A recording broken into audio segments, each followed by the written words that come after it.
दिनै जोङो धेकियाजुलि समस्ति बिजाथि महरै आङो केन्डिडेट उदांस्रि केन्डिडेट महरै बिजाथि बिलाइखौ गथायबाय जोबोद माने बाख्नायथाव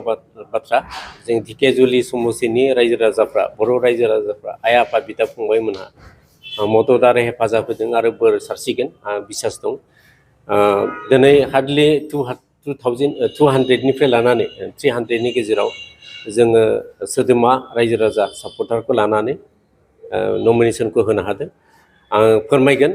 धेकियाजुलि समस्तिनि बर' रायजो राजा बिथांमोना फैगौ बिसायख'थि जाने बे बिसायख'थि 9 एप्रिलाव जानो गोनां बे 9 एप्रिलाव जानो गोनां बिसायख'थियाव उदांस्रि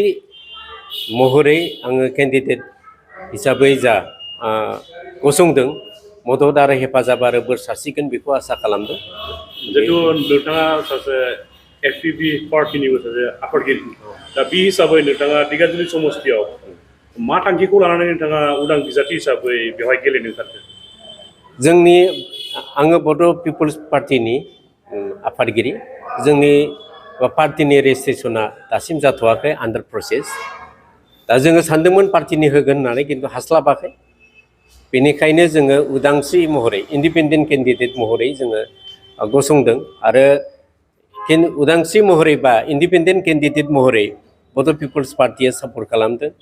आसामनि इउनाइटेड लेबार पार्टि बिथांमोना सापर्ट खालामदों आरो आसामनि नर्थ इस्ट इन्डिजिनियास पिपल्स पार्टियाबो बिथांमोनाबो जोंखौ सापर्ट खालामदों आरो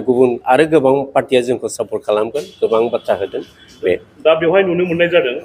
जितु एक्जिस्टिं एमएलए जितु अशोक सिंघाल बिथाङाबो दंखायो आरो बिसोरनि बेरेखा दोलो जितु कंग्रेस आरो खोनानो मोनदों जय भारत दा बिथांमोना दङ दा बिनि गेजेरावबो नोंथाङा उदां बिजाथि हिसाबै जे गेलेनो थाखाय साखाफारा दा नोंथाङा बेसेबां भट मोनगोन आरो नोंथांनि थांखिया मा जागोन बे बेलायाव आं जोबोद 100% फोथायनाय दङ बयबो गुबुन गुबुन पार्टिनि गावनि पार्टिनि एम एन अबजेक्ट आइडियोल'जि स्ट्रेटेजिखौ लानानै आवगायदों बिजेपिया बिथांमोननि आइडियोल'जिजों आरो कंग्रेसआ बिथांमोननि आइडियोल'जिजों आरो आंनि गसंनायनि थांखिया जाहैबाय मा जे बिटिसिनि बायजोआव बर' रायजो राजाफोरनि गोबां जेंना जेथो दङ बे ओनसोलाव आं नुनो मोनदों 2006निफ्राय बे ओनसोलाव आं गिदिंजोबदों सनितपुर जिल्ला बिश्वनाथ जिल्ला आङो गामि गामि गिदिंदों फरेस्ट एरियायाव दंजोबो नाम्बार 1 बिथांमोना हानिफ्राय डिप्राइभ जानानै दं फरेस्ट एरियायाव शिड्युल ट्राइब एन्ड आदार ट्रेडिसनेल फरेस्ट डुवेलार्स एक्ट 2006 बे आयेननि गेजेरजों हानि जा मोनथाय मोननांगौमोन बिथांमोना मोनाखै थांनाय 2021आव आङो बर' कसारि वेलफेयार अट'नमास काउन्सिलनि चेयारमेनमोन बे चेयारमेन थानाय समाव आसाम गभर्नमेन्टआ आंनो बिबान होदोंमोन जे नोंथाङा आसामनि जेसेबां ट्राइबेल एरिया बा ट्राइबेलफोरनि जायफोर मोनथाय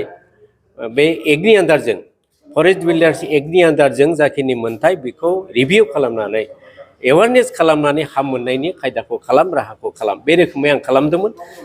खालामै सनितपुर जिल्ला बिश्वनाथ जिल्ला गोबां बोसोरनिफ्राय जुजिबाय थानाय बे हाखौ मोनाखैमोन थांनाय 2016निफ्राय लानानै 21निफ्राय पुर्णदमे आं जुजिनानै चेयारमेन हिसाबै आङो रिभिउ मिटिं डिसि अफिसाव सनितपुर जिल्लानि डिसि अफिसाव खेबथाम रिभिउ मिटिं खालामनानै मा ग्राउन्डआव मानो जानो हायाखै मानो दाय दस थालांदों बबे दाय दं आरो बबे ड्रबेक्स थालांदों बेफोरखौ सालिजारि नायनानै फैयै 2000 नैबे प्राय 21निफ्राय लानानै 22-23निफ्राय लानानै जोङो हाखौ मोननायनि राहा फैदों आरो दासिम सनितपुर जिल्लानि बर' रायजो राजाफ्रा जायफोर फरेस्ट एरियायाव दङ बिथांमोना 70% हाखौ मोनदों आरो बे बेलायाव दाबो आद्रा दं एसे बेफोरखौ मोननायनि राहाखौ आङो खालामगोन बेजों लोगोसे सनितपुर जिल्लानि बर' गामिफ्रा दिनैसिम पन्सायत दाजायाखै जों मिथिगौ भारत संबिजिरनि गेजेराव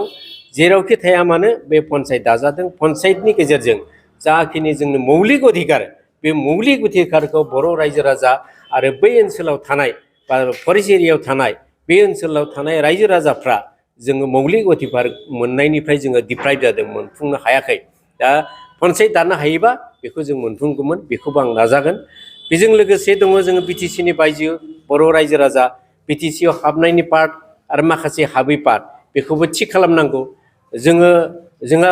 बेरेखा गैया बिटिसिआव जेसेबां थांदों आरो बिटिसिनि बायजोआव जेसेबां गामि थालांगोन बर' कसारि वेलफेयाराव थालांगोन बेखौ थिरांथा खालामनांगौ बेनिबो नारसिनगोन बेजों लोगोसे धेकियाजुलि समस्तियाव बर'फोरनि 72,000 बर'फोरनि भटार्स दं बे ओनसोला बुंनो थाङोबा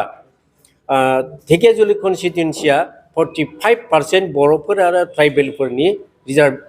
पार्सेन्ट हिसाबै दं भारतनि संबिजित मथे बै धेकियाजुलि समस्तिया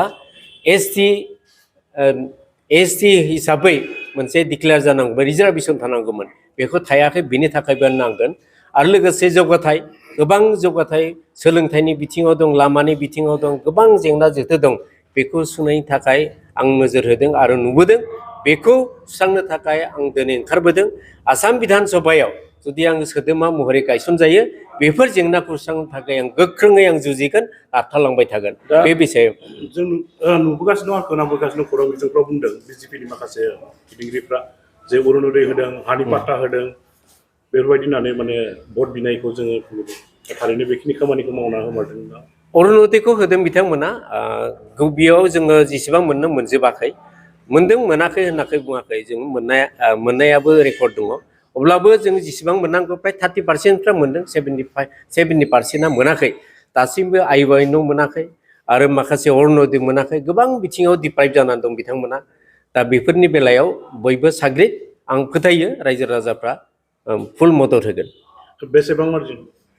आं सानो आं बेखौ दा बुंथ'वा जायखिजाया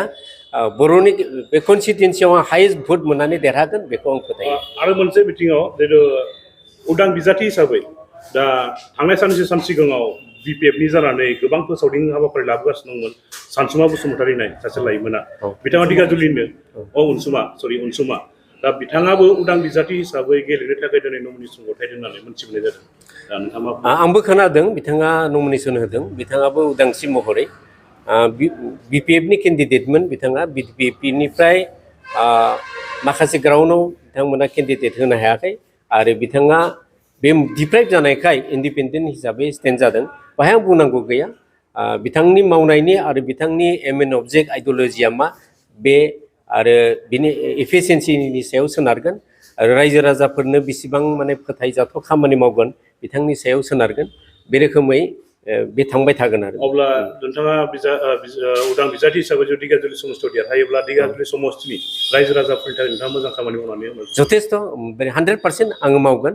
आरो दिनै बड'लेण्ड मुभमेन्ट जानायनिफ्राय आङो बड'फाजों समान मुभमेन्ट खालामफादों मिथिगौ बर' रायजो राजा जोङो बिएसि मोनबाय बिटिसि मोनबाय बाहेरावबो जों बर' कसारि वेलफेयार अट'नमास काउन्सिल मोनबाय बर' कसारि वेलफेयार अट'नमास काउन्सिल सोरजिनायनि